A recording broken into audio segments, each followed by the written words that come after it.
Bonjour les amis, j'espère que vous allez bien. Il y a de cela quelques temps, je me suis amusé à regarder un peu la liste Forbes. Donc, les 2000 personnes les plus riches dans le monde, les amis.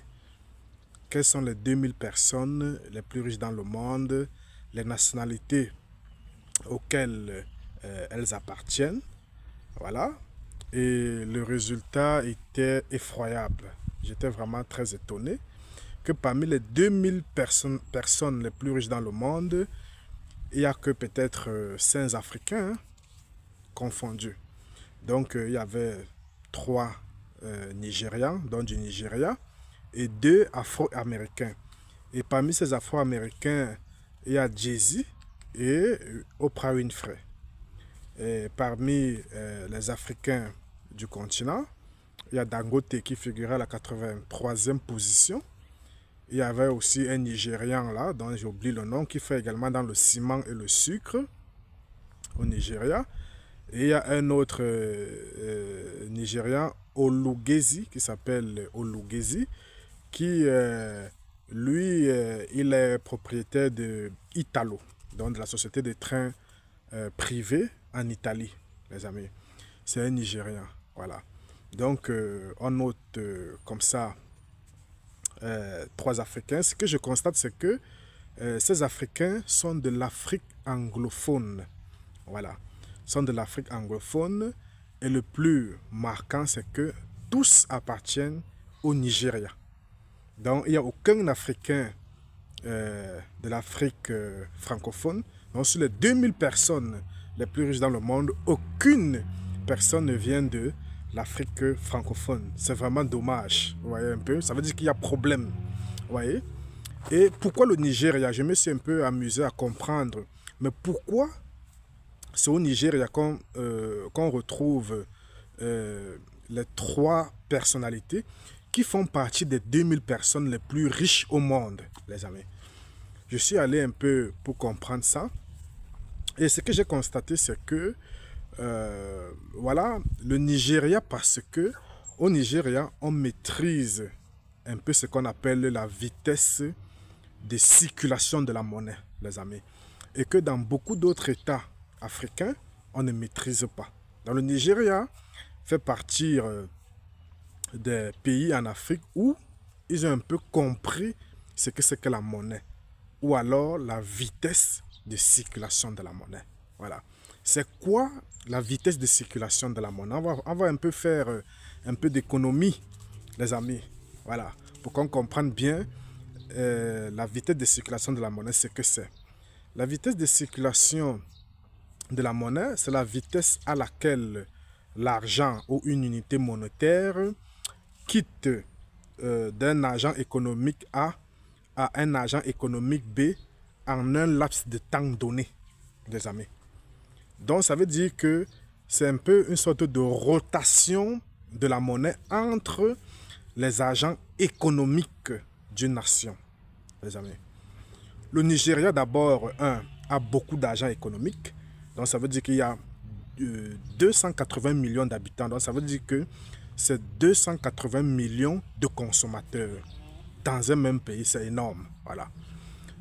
La formule de la vitesse de circulation de la monnaie est égale, notez bien ça, cette formule est égale à P, qui est le niveau de prix à un moment donné, le niveau de prix à un moment donné, multiplié par, par T, qui est le volume de transaction de la monnaie, divisé par M, qui est la masse monétaire disponible, les amis. Donc, il faut noter cette formule. On va essayer d'entrer en détail pour voir un peu ce qui se passe. Pourquoi le Nigeria maîtrise bien cette formule-là. Voilà. Et ce qui est beaucoup plus important pour moi dans cette formule, c'est M et T. Donc, M qui est la masse monétaire disponible et T qui est le volume de transactions économiques. Vous voyez un peu, le volume de transactions monétaires parmi les agents économiques. Voilà. Le Nigeria, remplit une condition, ça a déjà plus d'agents économiques. Voilà. Deuxième chose, c'est la masse monétaire disponible. Le Nigeria a sa monnaie, a sa propre monnaie.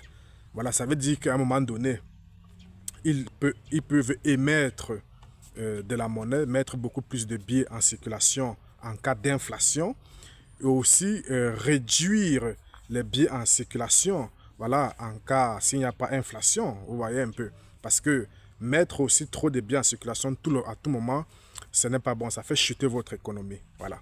Donc le Nigeria a ces leviers-là d'agir sur la monnaie. Mais ce qui est intéressant ici, c'est le volume de transactions de la monnaie. C'est ça qui est le plus important à mon sens. Parce que c'est ça qui va même déterminer le niveau de prix aussi. Voilà. Le volume de transactions de la monnaie dans un pays est important. Donc ça veut dire que combien de fois la monnaie tourne, voilà, à quel taux, combien de fois la monnaie tourne d'un agent 1 à un agent 10 avant de sortir du circuit économique. Voilà. Et dans les pays de l'Afrique francophone, par exemple, ce volume de transactions de la monnaie est faible. Vous voyez un peu, ou proche de zéro. Pourquoi? Parce que dans les pays de l'Afrique francophone, on ne produit rien, on importe tout. Donc ça veut dire qu'il y a 3 agents dans les pays francophones. Voilà. Il y a les consommateurs, voilà, la population normale qui touche un salaire, voilà, ou qui se bat dans la vie. Il y a les importateurs, donc ceux qui importent le sucre, le riz, tous les produits manufacturiers. Et puis, il y a maintenant l'Occident, dans les pays où on importe ces produits manufacturés-là. Donc, ça veut dire que quelqu'un qui touche un salaire dans les pays francophones, il va utiliser l'argent pour acheter soit du riz, soit les produits de première nécessité en tout cas, soit du riz, de l'huile, du savon et tout ça là, du sel, voilà. Et puis, il va acheter ça à qui? Il va acheter ça à l'importateur. Vous voyez un peu, donc ça veut dire qu'il y a 2 agents économiques à ce niveau. Donc il y a celui qui détient de l'argent, qui consomme, le consommateur. Il va acheter les produits de première nécessité à l'agent 2, qui est celui qui importe. Et celui qui importe va prendre cet argent, aller en Chine ou en Europe pour acheter les produits manufacturés. Donc ça veut dire que l'argent sort du circuit économique à travers l'agent numéro 2. Vous voyez un peu, l'agent économique numéro 2. Donc ça veut dire que le volume de transactions de la monnaie, voilà, est faible entre les agents économiques, les amis, au sein de l'Afrique francophone. Alors qu'au Nigeria, le volume de transactions économiques est élevé. Étant donné qu'au Nigeria, on fabrique beaucoup de produits manufacturés, je rappelle que j'étais au Bénin et beaucoup de produits qu'on vend au Bénin de première nécessité viennent du Nigeria voisin. Vous voyez un peu. Donc, voilà, donc les Nigériens ont quand même cette capacité de production, de transformation. Voilà. Donc, ça veut dire qu'au Nigeria, où il y a 280 millions d'habitants, ils attaquent même les marchés béninois qui sont voisins. Voilà. Qu'est-ce qui se passe? Ça veut dire que l'agent économique numéro 1, qui a son salaire, voilà, et qui peut acheter par exemple de l'huile, vous voyez un peu, l'huile là est produite dans un champ par un agent économique numéro 2, vous voyez un peu, et il y a un agent économique numéro 3 qui va transformer cette huile là en huile consommable, qui va transformer peut-être les graines produites dans un champ en huile consommable, qu'on appelle l'agent numéro 3, vous voyez un peu. Il y a maintenant la vente de cette huile, la distribution et tout ça là. Donc ça veut dire que celui qui a l'agent numéro 1, qui ne produit rien, qui consomme, peut-être qui est salarié, quand il va l'acheter un produit sur le marché avec une unité de monnaie, voilà, avec le Naira par exemple, cette unité de monnaie là, ça va tourner autour de plusieurs agents économiques dans le pays avant de s'en sortir, avant de s'en aller peut-être à l'extérieur. Donc, C'est ça qui est le plus important, dans le volume de transactions monétaires dans un pays qui est plus élevé au Nigeria, alors que dans les pays francophones, voilà, c'est très faible. Parce qu'ils importent plus, il n'y a pas un tissu industriel. Parce que c'est le tissu industriel qui permet de partir du champ, de transformer, voilà, et de vendre. Voilà. Et ça veut dire que quand tu pars du champ, tu dois payer la main-d'œuvre, tu dois payer les, gens, les agriculteurs, les cultivateurs et tout, pour transformer. Tu vas payer la logistique, il y a les machines, tu vas payer ici. Donc, ça veut dire que l'argent va beaucoup plus tourner avant d'aller à l'extérieur pour acheter peut-être une matière première donnée. Voilà. Donc, le volume de transaction de la monnaie est plus élevé là-bas au Nigeria par rapport en Afrique francophone, les amis. Et c'est pour cela que vous allez voir qu'au Nigeria, les gens sont beaucoup plus riches que partout ailleurs parce qu'il y a plus d'argent économique. Ils ont un tissu industriel quand même assez considérable. Voilà. Donc, le volume de transaction de la monnaie est très élevé là-bas et ça augmente la vitesse de transaction, la vitesse de circulation de la monnaie, voilà, dans le pays, les amis. Alors que dans l'Afrique francophone, quand l'argent touche ta main, c'est déjà sorti pour aller à l'extérieur. Parce qu'on va l'acheter, les produits manufacturés, les amis.